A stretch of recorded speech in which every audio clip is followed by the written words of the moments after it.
discount of $15,000 plus 3.9% financing for 72 months. That's right, 3.9 for 72 months. Or drive off in a 24 Jeep Grand Cherokee Overland or Limited 4XE and save $12,000 plus see if you qualify for $7,500 federal tax deduction. Hurry, only at Allen Samuels in Waco during the Black Friday sales event. First responders get an extra $500. Come by. Let's be friends. Are you a proud Baylor fan? Do you love prizes? The Baylor Sports app allows fans to track their attendance across athletic events and earn points using Baylor Bold Rewards. Baylor Athletics wants to reward the most loyal fans for cheering on the Bears, so register online today at BaylorBoldRewards.com or download the Baylor Sports app straight to your phone. Prizes this year are better than ever, so start earning your points today. You're listening to Baylor Football on the Baylor Sports Media Network. Welcome back into the Postgame Fan Forum following a 45-17 Baylor victory today over Kansas, along with Bryce Hager, Derek Smith here with you talking about this one. If you want to join in the conversation, you can comment on the Baylor Athletics YouTube page. You can also do the same on the Baylor Athletics Facebook feed, or you can tweet us your thoughts using the hashtag BUFanForum. 45-17 the final today. Time now for our Game Day Rewind segment. And, Bryce, as we listen to how this game played out with John Morris and J.J. Joe, you got to say, it's funny. You don't see a lot of games where there's just almost nothing to complain about. Yeah, they sprung a few big plays on Baylor today, and they racked up almost 500 yards, but it didn't feel like it. Just really a complete game, and I think that's going to play out as we hear these calls. Yeah, the defense was strong. Offense just kept on rolling. Special teams did what you want them to do. I mean, it's nice that, when you get to late November, you want to be rolling. You want to be playing like that, and credit these guys for doing so. Yeah, I mean, we talk about that. I mean, you got to come out, play all four quarters, and these guys did that today for sure. And the fact that they came out, were ready to play, came out of halftime ready to play, just a testament to them and finding their identity. We talk about the first 6 games. We were kind of all over the place. Didn't know we would play well the first half, not so well the second half, or vice versa. And I think kind of after that Texas Tech game, we kind of found that spark and kind of realized, hey, we can put up a lot of points and we can do some things and we can be special if we just all come together and believe. And they've done that. They put together 6 great games. Today was another testament to that. They played 4 quarters very well. Yeah, I mean, you can look at their stats. It looks good on paper, but if you were watching it, it didn't feel like that. We had complete control the whole game, and that's a testament to those guys and the way they prepared this week and how they continue to prepare. I mean, they bought in. I mean, after that turning point, I think the Texas Tech game, after that bye week, they've all bought in, and they're fighting for each other's coaching staff, players, their team, and you can see it. Well, let's take a look at how this played out now. 45-17, the final score. Baylor won the toss, deferred to the second half. That gave Kansas the ball first, and they were able to move a little bit, but the drive sputtered out, and they missed a field goal, which something made some national waves on social media. The Baylor fan engagement crew put up on the video board the light glare from AT&T Stadium that's drawn some media attention, the light blowing through the windows there at AT&T, and whether that's what caused the miss or not, they did miss, and they did miss, and so there was no score after the first drive. Baylor got the ball back, and Baylor got the ball for the first time and was forced to punt. Kansas then drove down the field, and what looked like a missed holding call by the officials resulted in a 20-yard touchdown run by Devin Neal to give the Jayhawks a 7-0 lead. But the Bears would answer. Their next 3 drives all hit pay dirt, including the subsequent drive here as the Bears found Monterey Baldwin deep down the field. 40.5% on third downs. Fake the handoff. They're going to throw it deep, right side. It is caught. Touchdown, Bears! Touchdown, Monterey Baldwin. What a rainbow beauty from Sawyer Robertson to Monterey Baldwin for the touchdown. 36 yards out. That tied the game up at 7 apiece. Baylor would get the ball back and dial up the same play again. 3 receivers left, 1 to the right side. It's Josh Cameron on the right side. Oops, lost that. Let's see if we get that here. Snap back here to Sawyer Robertson. He's going deep, right side. He's got a man. It's Monterey Baldwin.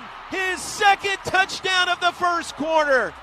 A strike of 39 yards. Sawyer Robertson to the senior Monterey Baldwin.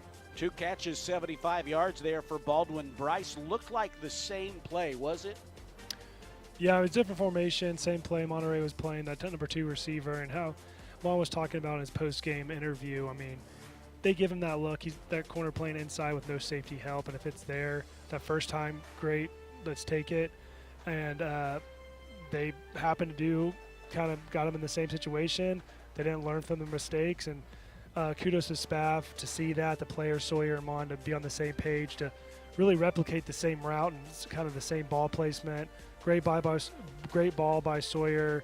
Good job by Mon going up there and getting the ball, and that's a testament to those guys too. I mean, that's practice preparation, working a play all week in practice. It might seem mundane and monotonous, and you're doing this for they're not going to show us this look. And that's a great job by the coaching staff by seeing tendencies that they do and putting those guys in the right position to make plays, and they saw it twice and they took advantage.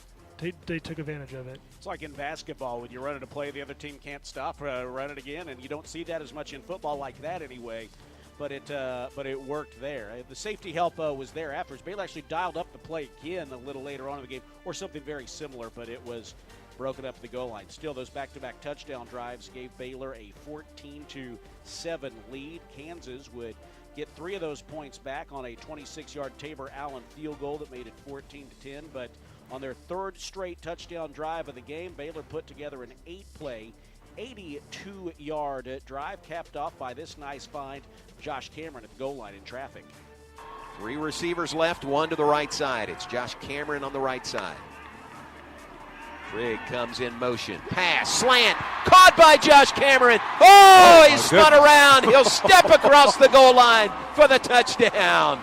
Josh Cameron, touchdown Bears. 9 receiving touchdowns this year for Josh Cameron.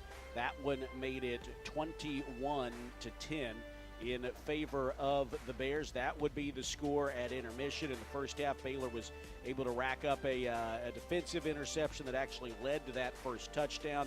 Devin Bobby with a pair of interceptions today for the Bears. He has now had 3 of them in the last 2 weeks. So it's 21-10 at halftime.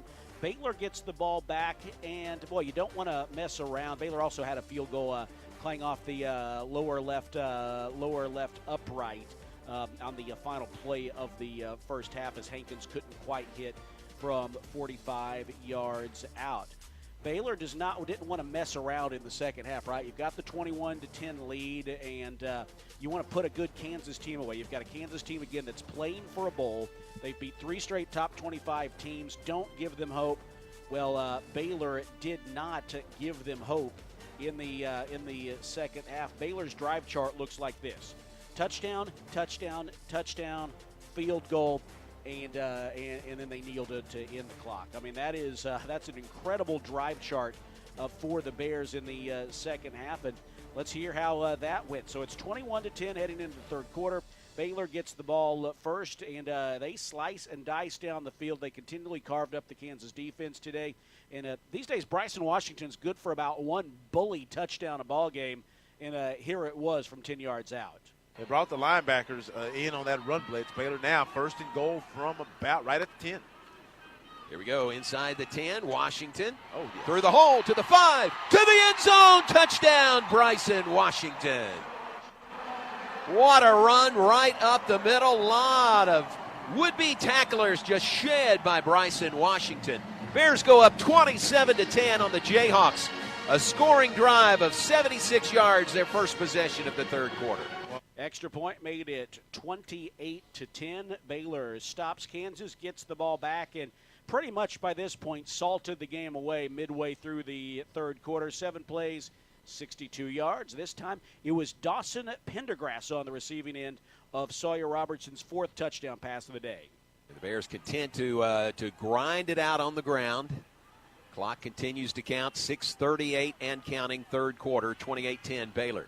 Snap back to Sawyer Robertson. Underneath, passes it out to the right side to Pendergrass. 10-5, touchdown.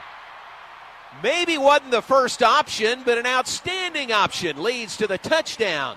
Covering 20 yards, Sawyer Robertson to Dawson Pendergrass through the air for the score that puts Baylor up 34-10.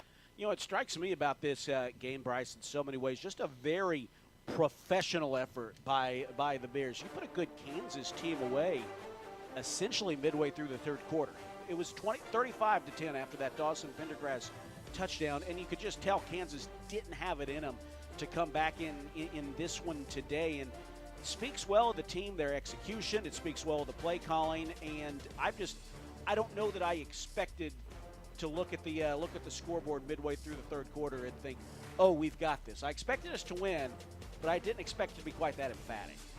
Yeah, I mean, I think you got to give a lot of credit to Sawyer and what he's been doing as coming in a couple games into the season. It wasn't his team at the beginning of the season, so he kind of had to earn that role. He had to kind of get those guys to believe in him. And what I've been so impressed with him, too, like he's a one-play, good or bad guy no matter what. Like if it's a good play, doesn't affect him. Bad play doesn't affect him. Like you look at last week against Houston, he throws 3 interceptions. And he doesn't have his best game, and then he comes out today like that game never even happened. The way he's able to move on from play to play and the consistency he plays with has been really, really impressive to me. And guys feed off that. When you got, especially when you got one of your leaders, one of your quarterback position, that guy who's not phased and he can go. He doesn't go through the motions. He's not crazy up on emotion or down, or like he doesn't. You can't see his motions be affected when bad plays happen. And so the fact that he was able to bounce back after a 3-pick game last week against Houston, the game overall offensively was a little bit uncharacteristic, but they were able to move on from that, learn from those mistakes in a day. If you wouldn't ever guess that he had a game like that last week, and he was efficient today. He moved the ball very around. He saw things well. So I'm very impressed with him today. You kind of want your quarterback. He's got to have a certain level of humility, but he's also got to have a certain element of just kind of being too cool for school, right? A little bit. And I don't mean too cool for school, but just being a cool customer, right? You know, like you said, 3 interceptions last week. Confidence doesn't lag. Yeah, what he does is like that quarterback position, you got to have the guy who can go out there and have 10 bad plays in a row, and the next play you don't even know that happened. So the fact that he's able to do that and continue to build off each play, good or bad, has been super impressive. And so I'm excited to see kind of where he goes from here. Very impressive season he's had, and we'll want to see if there's an opportunity in a championship game. If not, carry that into the bowl game, and then 2025 is going to be something special for him if he just builds off the momentum he had, because he had a great year. You know, he's going to finish the regular season now with 26 touchdowns, 7 interceptions, 4 more on the ground. Of course, he can add more in the bowl game and any other game that Baylor plays this year. Kansas would get a touchdown back with about 5 minutes to go in the third quarter, but they were done from there. Baylor got a fourth quarter field goal, but their final touchdown came with 7 seconds in the third quarter. Bryson Washington rips off a 50-yard run to the 1, and so it was only right to let him finish it off. Got it inside the 1, give to Washington, touchdown, standing up. Let him finish off that touchdown drive. Bryson Washington runs it in. And the Bears are over 40 points today on senior day against Kansas. That gave Bryson Washington 2 touchdowns on the day. He eclipsed the 1,000-yard mark today, becoming the first freshman in program history to eclipse 1,000 yards at rushing, and that is despite not playing in the first 2 games of the year. So that's 5 straight 100-yard games now for Washington, 6 of the last 7, and he is rolling at the end of his freshman season. Cool moment came late, too, in the game. Baylor was able to run the last 5 minutes off the clock. Coach Aranda letting Sawyer Robertson start the drive, but then pulls him to allow him to have the cheer from the crowd. Then they did the same with Bryson Washington. You know, I think little things like that certainly mean a lot to the players. I think the fans appreciated the chance, Bryce, to show their appreciation, but just also, to me, epitomized a moment that Who would have thought when we were 2-4 that you'd be pulling your quarterback to allow him to get the cheers at to cap off a 6-game winning streak? And I mean, I even hate to say this, even as you think about the fact that they're going to have to keep these guys, little moments like that mean a difference.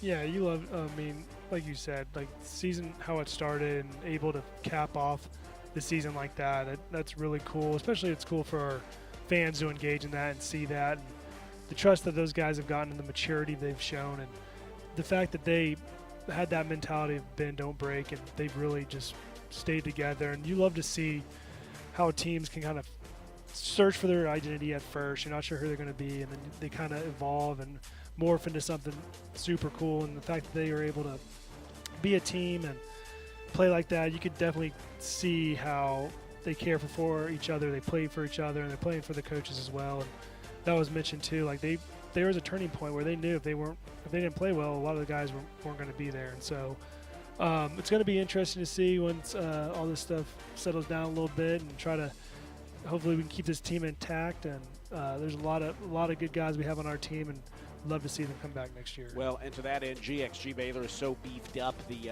NIL game over the last couple of years feels like we're in good position to do that. I know that was a worry for fans last year, but now things are going very well there. It all adds up to a 45-17 Baylor win today over Kansas to close out the regular season. We'll have more coming up on the Postgame Fan Forum. We'll talk about bowl possibilities. We'll take a look at other Big 12 scores. Talk about the impact of Coach Aranda on the Baylor defense. All that and more on the way.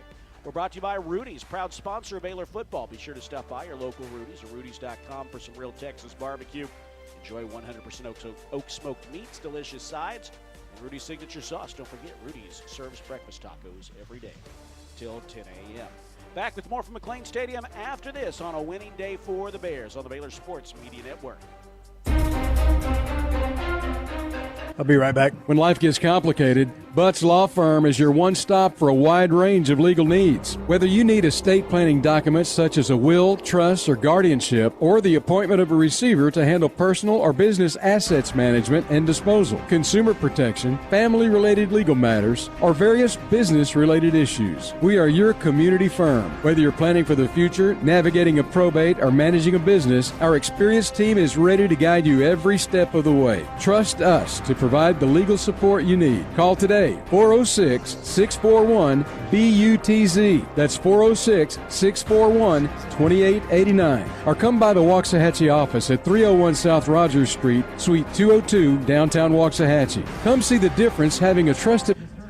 Gonna need Arizona to wake up. Arizona State scored on their first 3 possessions. This season, beat the holiday rush and shop Astound.com for bigger deals, bigger savings, and bigger internet. For a limited time, get Astound Internet for only $20 a month for 2 years. Plus, add 5G unlimited Astound Mobile free for 12 months. Our award-winning fiber-powered internet can handle it all. Faster streaming, better gaming, and secure online shopping. Lock in bigger savings than ever before at Astound.com. Restrictions apply. See Astound.com for details. At H-E-B, we know that game day is about more than the game itself. The taste of victory is unparalleled, but so is the taste of H-E-B jalapeno poppers hot off the grill. Seeing the best players in their prime is truly something to behold. So is an H-E-B Prime 1 burger that you grilled to perfection. For low prices on all the things that make game day great and delicious, visit H-E-B, your official game day headquarters, or use the My H-E-B app to start prepping for game day right away. You're listening to Baylor Football on the Baylor Sports Media Network. Back here at McLean Stadium as the Bears put the finishing touches on the regular season with a dominant 45-17 victory over Kansas. A 6-game winning streak for the Bears. A perfect second half of the season.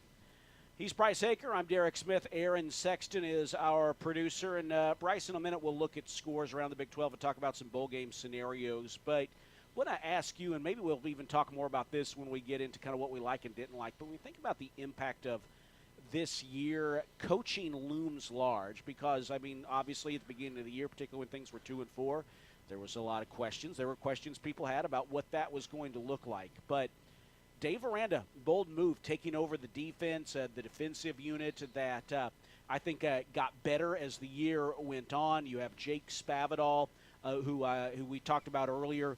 This offense, once it really started clicking, boy, it really clicked in a big way. The offense was the headline in many ways, because I think right now Baylor is playing some of the best offensive football of anyone in the nation over the last 6 weeks. But defensively, through your eyes, what are some areas you've seen Coach Aranda, whether it's in today's game specifically against Kansas or more broadly, where you see the fingerprints of the work he's been putting in on the defensive unit? Yeah, I think just the beginning of the year, we talk about just kind of figuring out your identity, figuring out what guys you have, because every year you have a new team, a new guys, you're trying to replace guys, you're trying to figure out parts. And with the added pressure, added job of Aranda now calling defensive plays, I think that took a couple games to kind of figure out how he was going to do his work week, how he was going to worry about the offense, special teams, and now he's got the defense to call. And so I think maybe it took a couple games to kind of figure out his rhythm and kind of get him settled in and figure out how he's going to navigate through game day, how he's going to navigate through the week, through practice and preparation. And I think with the support of his staff, I think they did a great job of kind of towards the back half of the season, they've kind of figured out their groove and found out which players need to be where. And I think overall, I think we talked about this a little bit on the pregame shows. Your linebackers, the play callers on the field kind of get used to, as the season goes on, kind of understands your defense coordinator and how he starts calling plays. And so I think those guys really kind of bought into the way he calls plays, the way he gets the defense set up. And you could see those guys on the field with Keaton Thomas and Matt Jones. They were running the defense out there. They knew what they were doing. They're making adjustments, and you could see that they started to really trust what Aranda was doing. And when you get the guys on the field that really buy in and trust their coordinator and trust the play calling, like, you can see it makes a difference, and you can see there's a trust there. But overall, I mean, Big 12 has always been a high-scoring conference. And so at the end of the day, if your defense scores or allows less points than the other team, I mean, that could be a 50-point game or 60-point game. I mean, we've seen 70-point games in the Big 12. And so Big 12 is a hard conference to be a low-scoring defense in. And so I think he's towards the back end of the season, he did a great job of putting those guys in position to win and make sure that the offense was able to score more points and the defense stepped up and allowed the offense to win.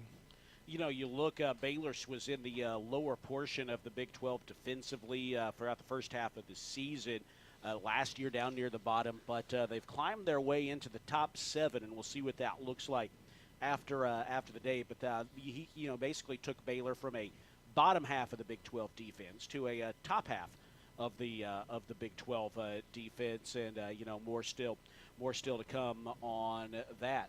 Hey, there's already some breaking news out of the Big 12, and this is interesting, Bryce, and maybe UCF was ready to make a change, but according to ESPN's Pete Thamel, who's usually on top of things, Gus Malzahn, their head coach, is resigning to become the offensive coordinator at Florida State, which he's had a lot of offensive success over the years, but that's an interesting move. Obviously, Florida State's had a bit of a mess this year, but and maybe UCF, he saw the writing on the wall. Maybe they were ready for a change of some sort, but he's making the move over to become offensive coordinator. So already one head coaching vacancy in the Big 12 at the end of the regular season, maybe more. Yeah, I mean, this is when things are going to start shaking up, and there's going to be a lot of movement, not just coaches but players here the next couple of weeks. So it's going to be interesting to keep our eyes out and see what gets shaken up, what kind of teams stay together, and see what happens. But that's just probably the first of a madness of what always happens at this time of year. And we'll keep our eyes on. I mean, you look, Mike Gundy has had a great career at Oklahoma State, really just one bad year. But, every now and again he kind of causes a little media kerfuffle, and after an 0-9 Big 12 season, we'll see how dedicated they are to him. My guess is they are, but you never know.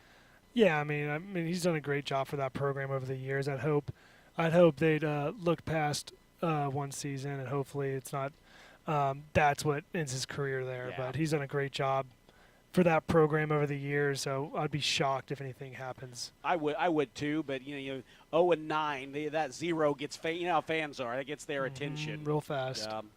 Well, let's take a look now, Big 12 standings, and talk about bowl games here for just a minute. So at the moment, you're looking at someone from the Big 12 making the playoff by virtue of winning the Big 12 championship game. There's a good chance, depending on how things shake out, that could be Arizona State and Iowa State. Right now, Colorado needs some teams behind them to lose. Baylor is hoping for the trifecta that we've talked about. But what this basically means is, depending on how things shake out here, with Colorado winning yesterday, they're going to finish a game ahead of Baylor. And if Baylor does, so we're going to talk about bowl games right now on the assumption, Bryce, that Baylor does not get the trifecta, right? That Baylor does not get the trifecta in front of them. Although we hope that Baylor does. Although at the moment you've got Arizona State already running away from Arizona at 21-6, which if that score holds would keep Baylor out of Arlington. But you're going to have two teams in Arlington that are ahead of Baylor one way or the other if the trifecta doesn't come to fruition, which means that Baylor is somewhere in between third, fourth, or fifth place in the Big 12. So one team is going to go to the playoff in the Big 12, which would mean that you'd have a second place team going to the Alamo Bowl. Really no Texas teams outside of Baylor in that in that list, but still I'm going to make the prediction. My guess is that if Baylor finishes third, fourth, or fifth, that they are not in the Alamo Bowl. Now, if Baylor does somehow make Arlington and win, then they're going to the playoff. If they make Arlington and lose, they might well end up in the Alamo Bowl. Somewhere in here is where it gets interesting, I think, for Baylor. You've got the Pop-Tarts Bowl in Orlando against an ACC team. You've got the Texas Bowl in Houston against an SEC team. You got the Liberty Bowl in Memphis against an SEC team.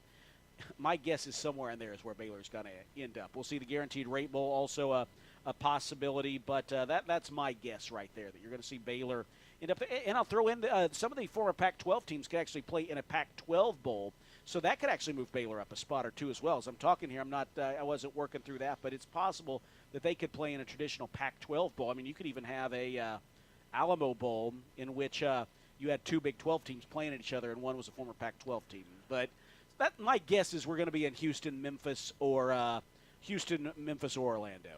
Yeah, Houston would be great. It'd be great for a chance for our fans to get an easy spot to travel to. We actually played in the Alamo Bowl or the Texas Bowl back in 2010 against Illinois. That was my first bowl game. I think that was the first one we went to in 16 years, my freshman year. So we had a great experience out there. They did a great job hosting it. But that's what's cool about bowl season and bowl games and playoffs, and you get all these teams, different venues and different conferences playing each other, and it'd be cool to play a team of A&M or as another SEC team, and who knows what can happen, and just kind of see where you stack up competitively when you hit these bowl games and these different venues. Well, you played you were on the team from 10 to 14, so you were at the Texas Bowl, then the Alamo Bowl against Washington, then the Holiday Bowl, UCLA, then Fiesta Bowl, UCF, and then Cotton Bowl, Michigan State. Yeah, Yep, so it's a pretty good run. And I'll mention, you and I have talked about this on the show before, but Paula has commented in, and she said she would love to hear a comparison or contrast between this team and the 2012 Baylor team. Again, that was a team that lost 4 straight games middle of the year, got a big win against Kansas State, and just elevated its game to a great conclusion to the regular season, and then a win over UCLA in the Holiday Bowl. How solid are those comparisons in your mind, Bryce? Because there's some natural progressions to be made there. Yeah, what I can remember from that 2012 team, and then being able to play in that bowl game and winning that bowl game and coming back from those losses and going on a run, it's just like the team bonding and like what you guys go through. That really matters, and matters like who you're playing for, where you're the teammates you have. And so the fact that we were able to win those games, battle adversity, that just bled into the next year of winning the Big 12 championship in 2013. And so if that history repeats itself, we might be looking at a pretty fun season next year. But that's true. Like when you build that team bonding and guys are really playing for each other and really care, about what they're doing and take it seriously, like things roll over in the next season. And the guys I came in with and were able to play with those 4 or 5 years, I mean, there was so much love and there was a brotherhood and love between the players and the coaches, and that's kind of like how you see their identity of this season. Those last 6 games, you can really see them playing as a team, and they care for each other, and they're playing for their coaches, and it's cool to see. So I'm excited to see what happens next year. Yeah, that team 2012 that Paul asked about, they won their last 4 games, including the bowl game, and 5 of their last 6 after a 4-game losing streak that really kind of threatened to, bury the team if y'all had let it. But you obviously did not. Great question there, Paul. Appreciate the thoughts on that. Let's take a look at scores in the Big 12 now. As we mentioned yesterday, Colorado knocked off Oklahoma State in a big way, 59-0. The final in that one, or 52-0 rather. Utah knocked off UCF 28-14. UCF finished the year 4-8, 2-7 in Big 12 play. We mentioned in Colorado, they improved to 7-2 with the win. Oklahoma State finished the year 0-9. 2 finals today. One is Baylor, 45-17. The other came in Lubbock, where the Texas Tech Red Raiders dominated West Virginia. That was a game that was 35-3 at halftime. Tech won going away 52-15 in that one. The game is getting out of hand in Tucson right now. I misspoke. It wasn't 21-6 a moment ago. It was 21-0, and now it is 28-0 midway through the second quarter. So Arizona State does not seem inclined to keep Baylor's door open to Arlington, and they've quietly, along with Baylor and Kansas, been one of the hottest teams in the country over the last month. Other games to watch tonight at 5 o'clock. TCU travels to Cincinnati to take on the Bearcats. A win there, and the Bearcats would reach bowl eligibility. You've got Kansas State at Iowa State tonight at 6:30, and then Houston at BYU this evening. We'll see if those games matter for Baylor having a chance to reach Arlington, but it's not going to be the case if Arizona can't pull off a major comeback in Tucson. This is the Postgame Fan Forum. We're going to come back and revisit again what we liked, what we didn't like about Baylor's performance today. 45-17, they carve up the Kansas Jayhawks today to win their 6th straight ball game, longest winning streak since that 9-0 start in the 2019 season. Back with more from McLean Stadium after this on the Baylor Sports Media Network. Premier ER and Urgent Care has all the convenience of urgent care with all the expertise of an ER, all under one roof. At every visit, be seen by ER-trained staff with on-site lab and CT, X-ray, ultrasound, and EKG. Here, you pay for the appropriate level of care that you receive, and we are in-network with most major insurance providers. Premier ER and Urgent Care has 4 convenient locations serving Texas: San Marcos, Temple, Waco, and Woodway. To learn more, visit www.premier.care. TFNB Your Bank for Life is the official local bank of Baylor Athletics. Find out why more Central Texas are making TFNB their bank for life. Sign up for our Edge checking and savings accounts to earn interest or cash back. With 5 convenient locations and an award-winning mobile app, banking has never been easier. TFNB Your Bank for Life. Member FDIC. Come see why Green Eye Associates is voted best in Waco year after year. Enjoy exceptional service and care from Dr. Leanne Green alongside her dedicated optometrist and staff. Receive trustworthy insights on your eye health. Enjoy the impressive variety of contacts and eyewear, and work with the most experienced optical team in Waco. Don't miss the new state-of-the-art dry eye therapies that rejuvenate the eyes and face with safe, non-invasive treatments to restore comfort and quality of life. Green Eye Associates, official optometrist of Baylor Athletics.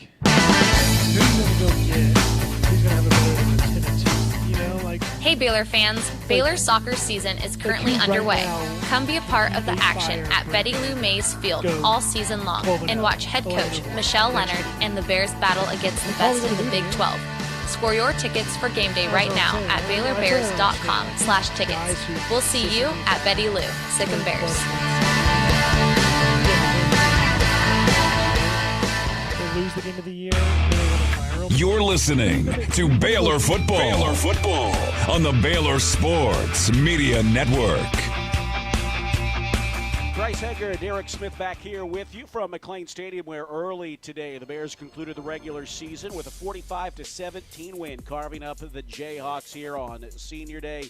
Kansas will finish the season 1 win away from bowl eligibility. Baylor improves to 8-4, having won their last 6 games. Bryce, let's revisit some of the things that we like and some areas that potentially want to see the team improve on here as they move forward into a bowl game. Again, Baylor with over 600 yards of offense today. Kansas gets within 9 yards of 500 themselves, but just 17 points. The Baylor defense did not let them finish drives today. Yeah, headline-wise, in your mind, what's the big headline positive that you're going to take away?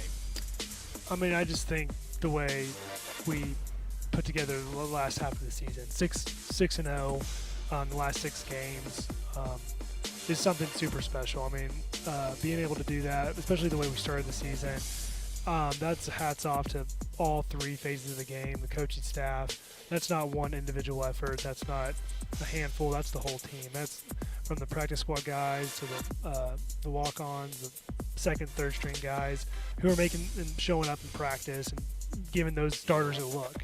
Without those guys and without you're not going to be able to do that. So I think it's the whole team.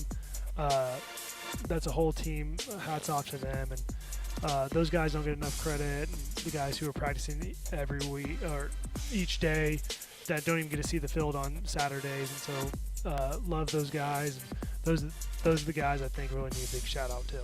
Well, you have guys, whose names we call a lot. You have Matt Jones, who finished with 6 tackles today to reach 100 on the season. But you've also got guys whose names we haven't said as much. You got Jacob Redding, redshirt freshman, 5 more tackles today. I thought Devin Tesno showed up positively. He snuffed out some third down opportunities today for the Kansas Jayhawks. Devin, Bobby quiet in the first half of the season, 3 interceptions the last 2 weeks. It speaks to what you said. It's guys whose names we don't say at all, and then it's maybe guys whose names we haven't said as much who have stepped up in a big way over the last half of the season. It's something obvious to mention again. Another game in which Sawyer Robertson finishes with 23. He's 23 of 31 for 310 yards, 4 touchdowns. You've got Bryson Washington, 28 carries, 192 yards, and 2 touchdowns. I remember as we were beginning the Big 12 season when Baylor started off 0-3, I would look at Sawyer Robertson and think for the most part he had another good game, but he was having to do it all himself. The touchdown runs seemed to be his. He felt like he was carrying the load on his shoulders, and he was good enough to make it interesting, but he needed some help. And then when Bryson Washington came along, the offense really became two-dimensional. And in my mind, that's as I think when we look back, 3 or 4 years from now, and someone brings up the 2024 season, that's something that's going to stand out to me was the discovery of those 2 guys as a duo and how good they made the rest of the guys out there offensively. Well, yeah, as soon as we knew Sawyer could throw the ball, we knew he could do that. But as soon as we had the running game open up, that completely changed the whole dynamic of our offense. I mean, now you got to worry about you got multiple weapons Sawyer can throw it to. Sawyer can run the ball if he has to, but now you got Bryson Washington who's going to take it for 200 yards a game. And so they just had a lot of guys to keep their eyes out on. Game planning probably wasn't easy, I'm sure, for those defensive coordinators the last 6 games going against Baylor. They definitely completely changed the way they played the first 6 games. And so hats off to those guys, and that's just cool about the football season. It's a long season. I mean, you start all the way back in off-season workouts, and the way you think your season's going to turn out a certain way, and it's just cool to see the maturity of the guys throughout the season. Like you said, guys popping up like Bryson Washington, and then you got Monterey Baldwin, just guys who are just popping up late in the season, who are doing great things for the team and consistently to show up. And so it's just cool the maturity of those guys who get their name called a lot, and like we talked about earlier, just the maturity of the guys who we don't mention a lot. And when they get their opportunity to play, it's cool to see Dawson Pendergraph. I mean, when his number's called, he's making a play. If it's out of the backfield, catching the ball, scoring a touchdown. If he's runs a 15-yard rushing touchdown, when his number's called, he can get the ball 5 times a game or 20 times a game. He's going to do something when he gets an opportunity. That's what's been so cool. These guys aren't wasting moments, and they're taking full advantage. Anytime when their number's called, they're making it count, which is so cool to see. Dawson today had 12 touches of the football for 124 yards and a touchdown. Bryson Washington, 29 touches for 206 yards and a touchdown, and he became the first freshman in Baylor history to eclipse 1,000 yards rushing on the season. Monterey Baldwin stepping up. Good to see Baylor was able to use his explosiveness a couple of plays down the field. Those 2 early touchdowns set the tone. I want to mention the defense has also been forcing more turnovers. You think 3 interceptions last week, 2 more today. You look and Baylor has found a way to up that turnover number. At the beginning of the year, they just weren't quite getting the turnovers. Second half, they are, and I think that's made a little bit of difference too. Even though it might not have impacted the final outcome so much, because Baylor's won a lot of these games going away, it's made a difference for the team. Yeah, I think it kind of started with, the Texas Tech game when everything kind of turned around. But you're right, like the turnovers that been created by our defense, like we had 2 picks today, and then a busted play that we were able to cause a turnover on, and Matt Jones was able to fall on. We've started seeing glimpses of our defense making plays and getting the ball back to our offense this back half of the season. And to be able to be competitive and be able to win and stay in games, you've got to create turnovers and you got to win the possession battle. You got to win all that. And they were able to check those boxes week in and week out. And I know we talk about this all the time. And they really bought in to just go 1-0 each week, and they continue to do that. They did that for 6 straight games. And the way it's looking right now, it looks like we've got 1 more game in this bowl game and just go 1-0 and get ready for next season. That sounds good. Well, we'll talk about that and wrap up the regular season when we return after this. It's the Postgame Fan Forum from McLean Stadium following a 45-17 Baylor win today on the Baylor Sports Media Network. Welcome to the Make It Jingle with Kris Kringle podcast. Today we're talking to Jan from Toyota, all about Toyotathon. Hi! So, tell me about Toyotathon. Well, from now until January 6th is the perfect time to get a new Camry, RAV4, Highlander, and more. Oh, how exciting! So what can you do in a new Toyota this holiday season? With a new RAV4, you can go snowboarding with your friends. I love dashing through the snow. Take a Camry to a tree lighting ceremony. Sounds merry and bright. Or even load up the family in a Highlander to go ice skating. What a jolly good time. So, Jan, got any red Tacomas? After my big job, I'm taking the missus down to Florida to go surfing. Florida? I'm there. Dealer inventory may vary. Current offers on these vehicles end December 2nd. Offers are subject to change throughout Toyotathon, which ends on January 6th. See your participating Toyota dealer for details. Toyota. Let's go places. During Toyotathon, qualified buyers can get 2.99% APR financing for 72 months on a rugged new 2025 Tundra. Offer available in select states only. This season, beat the holiday rush and shop Astound.com for bigger deals, bigger savings, and bigger internet. For a limited time, get Astound Internet for only $20 a month for 2 years. Plus, add 5G unlimited Astound Mobile free for 12 months. Our award-winning fiber-powered internet can handle it all. Faster streaming, better gaming, and secure online shopping. Lock in bigger savings than ever before at Astound.com. Restrictions apply. See Astound.com for details. The Black Friday sales event at Allen Samuels in Waco has huge savings. Get a 2024 Wagoneer or Grand Wagoneer Series 3 and get a whopping dealer discount of $15,000 plus 3.9% financing for 72 months. That's right, 3.9 for 72 months. Or drive off in a 24 Jeep Grand Cherokee Overland or Limited 4XE and save $12,000 plus see if you qualify for $7,500 federal tax deduction. Hurry, only at Allen Samuels in Waco during the Black Friday sales event. First responders get an extra $500. Come by, let's be friends. You're listening to Baylor Football. Baylor Football on the Baylor Sports Media Network. One more segment here on the Postgame Fan Forum today. A 45-17 win for the Bears over Kansas. 6th straight victory for the Bears, matching the longest winning streak currently in all of Power 4. Baylor still with a statistical chance to reach the Big 12 championship game, but at the moment, Arizona State seems intent on not allowing that to happen. They are defeating Arizona 28-0 late in the first half. So barring a major comeback, the dream of Arlington will die, but I don't feel like that was really the headline today. Bryce, you talked about the team winning 6 games in a row and what they did so well to do that. And, Now I think you get a focus on, you talked about getting to play with your teammates, the brotherhood that developed. They've got an extra month to practice together. It's not just the one game they play together. It's the extra month they have to practice, the extra practices that are allowed. It's getting to play football when the semester's over and having a couple of weeks where you're not having to worry about classes and finals and all that. Hopefully some swag they get at whatever bowl they go to. That's going to be a really nice reward for this team that really had to fight through some adversity and negativity. And my hope is that we end up in a bowl wherever it is that Baylor fans can really turn up for and show their appreciation to them. Yeah, I remember I used to love the bowl season. I mean, it's December, it gets cold. Like, when everyone breaks school, it's kind of just you and the football guys left, and so not a lot going around town. So you hang out a lot more after practice or after film. So there's a lot of team building and hanging out with your boys, and so I used to love that. And I remember going to the Texas Bowl. We were able to go home for a few days for Christmas, but I had to leave and Christmas morning to get to Houston. I think we had check-in at like 10 or 11 a.m. or something Christmas morning. And so it was kind of fun. I mean, it's kind of fun being able to wake up and still on Christmas morning getting to play a little bit more football. And in time of year, I mean, if you're playing in December when it's cold outside and Christmas time, and that's the best time to play football. And so I love it for them, and the guys who haven't experienced it, the freshmen, all these younger guys. And bowl season's awesome, and enjoy it.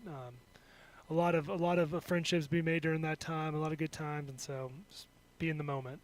And it's neat too for this senior class. It's a fitting reward. 26 guys were on the field today in the pregame with their families on senior day, and just thinking like, what a journey they've had. If you are a fifth-year player, I mean, I realize not everyone's been here 4 and 5 years, but if you're a fifth-year player who had a red shirt, your first year was the COVID year and navigating all that. If you came along in 2021. It was the Big 12 championship season, the 12-win season. So they have been a part of the greatest statistical season in Baylor history. They've been a part of one of the worst seasons of the last decade or so, and then they've been part of a team that fought to right the ship and bring it back. And I think that's a cool thing, but just a wild journey for a group of 18 to 22, 23-year-olds over a 5-year period. How much can happen, and I hope Baylor fans help them bring it into a memorable landing. Yeah, I mean, they've seen it all. They've been on the good side of it and the bad side of it. And so for these seniors and these fifth-year guys, I mean, that's awesome that they've been a part of the good, the bad. I mean, that's what honestly makes you better. Like, if you can build off hard times and struggle, and at the end of the day, that's good for you. And so the guys that were able to fight back and stay with it and trust Baylor and stay with the program and not jump ship and really fight for where they started and want to see get back on top. I think that's a win. The way they finished the season out, regardless of how everything plays out, they took care of business. And so hats off to those guys for sticking through and battling a lot of adversity. It's going to be a week before we know where they'll play. Those announcements are going to be coming next Sunday. We may have an idea next Saturday, but it'll be next Sunday when we know where they'll be. I mean, possibilities, assuming that Arizona State does not blow this lead, possibilities could include the Alamo Bowl, the Pop-Tarts Bowl, the Texas Bowl, the Liberty Bowl. I think the sweet spot is in there between the Pop-Tarts Bowl and the Liberty Bowl, maybe Memphis, maybe Orlando, maybe Houston. We will see. Houston would certainly be nice. Orlando, you get the warmer weather, and Memphis eats some good ribs. So there's reasons to take you there. You could go enjoy the cities as well as the game. But I'm really hoping, Bryce, it's a place that people can go to, that the timing works just for people to be there and celebrate a group of guys who deserve it. Absolutely. We'll find out here in a little bit and see kind of how things shake out. And whatever happens, I mean, it's awesome that these guys get to play in the postseason regardless. And so hats off. The way the season started, it wasn't looking like that, and the way they ended up, I mean, pretty cool. Sounds good. Well, we'll look forward to finding where that is. A week from tomorrow, we'll have a Baylor Alumni Tailgate Show, a Postgame Fan Forum for you after that as well. Date and time to be determined. Well, Bryce, any final thoughts before we wrap it up? I mean, I'm proud of these seniors. A great way to close out McLean Stadium this year, and just build off of it and let's go 1-0. 6-0, the Bears in the second half of the season this year, and they cap off Senior Day with a dominant 45-17 win over the Jayhawks. Appreciate you being with us. That's going to wrap things up. We certainly want to say Merry Christmas and Happy Holidays to everyone, as there's a little bit of a break from football, but we will be back later in the month. Speaking for our producer, Aaron Sexton and Bryce Hager, I'm Derek Smith. Again, the final today, Baylor 45, Kansas 17. The Bears are 8-4 and heading to a bowl. Quite an incredible second half of this season for a program that is heading in some exciting directions as we move forward. But that is all from now. Merry Christmas. We'll talk to you on the other side. This all right, guys, great show. Of Baylor. Thank y'all. See ya. Sports Media Network. Today's game coverage has been brought to you by Texas Farm Bureau Insurance, championship partner of Baylor Athletics. Visit Texas Farm Bureau Insurance online to find a local agent today. Baylor Scott and White Health, the official hospital and healthcare system of Baylor Athletics. Your healthcare, your way. HEB, the official grocer of Baylor Athletics. Proudly serving Texans since 1905. TFNB, your bank for life. The official local bank of Baylor Athletics. Premier ER and Urgent Care. Feel better now. Nissan, innovation that excites. This broadcast has been an exclusive presentation of the Baylor Sports Media Network. For information about this broadcast, please contact Baylor Sports Properties. Coverage of 2024 Baylor football is authorized by Baylor Sports Media Network.